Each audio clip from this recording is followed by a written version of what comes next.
ዳዊት አንተ እሱ አይደለም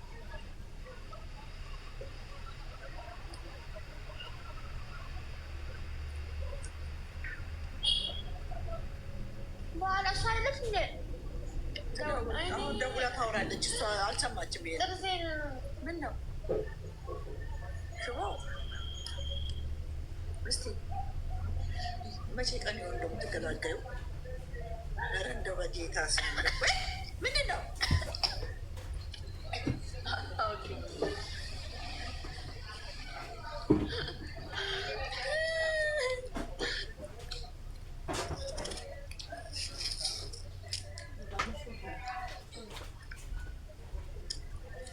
የምን ዝናብ የሚባል የለም።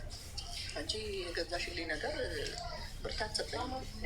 ማርያም ምንድን ነው ነገሩ? ቆንጆ ነው። በቃ ቫይታሚን እኮ ነው። ቫይታሚን አንሶን ነው እንዴ እንደዚህ ሆነ? ተስማማሽ ማለት የለ እሱን ቫይታሚን አጥሮች ነበር ማለት ነው። ቫይታሚን እኮ ሲያጥር ሰው ክፉ ነገር የሚያስበው ቫይታሚን ሲያጥር ነው መሰለኝ። መቼ የት ተማርሽ? ሞካስም ራሴ አስቤ ቫይታሚን ፀሐይ በጣም ሲበዛ ነው። ለምን መሰለሽ እንደዚህ ያልኩት? አሁን ለምሳሌ የፈረንጆች ልጆች አሉ። የፈረንጆች ልጆች አክቲቭ ናቸው። ሁሉ ነገር ተሟልቶላቸው ንቁ ናቸው። ቫይታሚኑ፣ ፕሮቲኑ፣ ንጥረ ነገሩ የተመጣጠነው ፈሳሹ እየበሉ እየጠጡ 3 ዓመትም 4 ዓመትም ይሆናቸው አይደለም። ከዛ እነሱ የወላጆቻቸውን ነገር ይሰማል። ታዲያ ኢትዮጵያ ውስጥ ይሄ ነገር አንሷቸው ይሆን እንዴ? ይሄ ነገር የተመጣጠነ ነገር ማነስ አለመስማት። አንዳንድ ልጆች አልሰማም እያሉ አይደል? እንዲያላይም እንደ እኔ ገብርኤልን ሙቀጠስ የተናገረ ገብርኤልን አንቺ ገብርኤልን ብለሽ አትማይ ሀሳብ ይኸው እዩ እንትኑ ሽቦ ይነቀለ ሽቦ ጥርስ የተነቀለ ትሄድሽ እንዴ? ሸከነ ሽቦማ ይነቀል። ተበቃ ወዴት ላድርገው? እሺ በዚህኛው ቢ በቃ እንጀቴ ተፈሰፋለት። ታሳይ ይሄ የወጋኝ ነው እኮ። አረ እንደ እኔ መቼ ነው ይህንን ብረት እንደው እዚህ ውስጥ የከተትኩት? እንደው እግዚአብሔርን ውይ ድርብ ጥርሴ አልቄው ልምዳ ማርያምን አንቺ ነ እዛ ባክ እንዴት እንሄዳለን? ተነሽ እንሄዳውን አይደለም እጁ ያውልቁት ወይም በቃ ማርያምን ሽቦዋን ብቻ ያንሷት።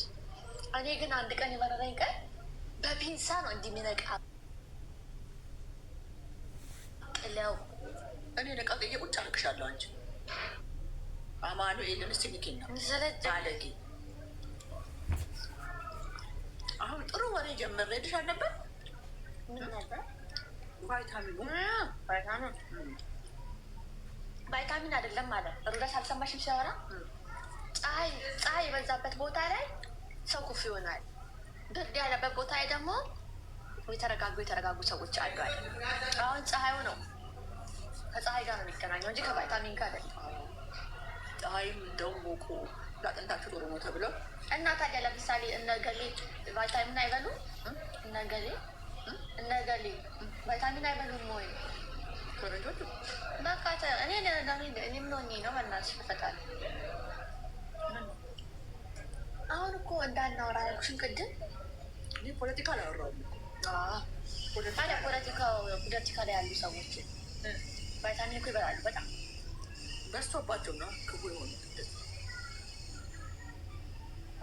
እግዚአብሔርን ሄዳለሁ ትንሽ በቃ ጥዬ ሄዳለሁ። ምን አረኩኝ ነው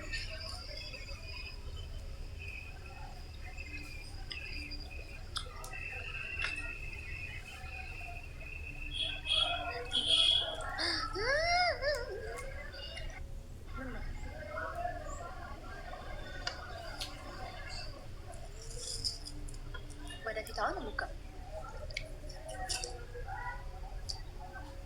ዜና ሳነብ ተመርቄ እንደዚህ ነው የምለው። በቴሌቪዥን ሳነብ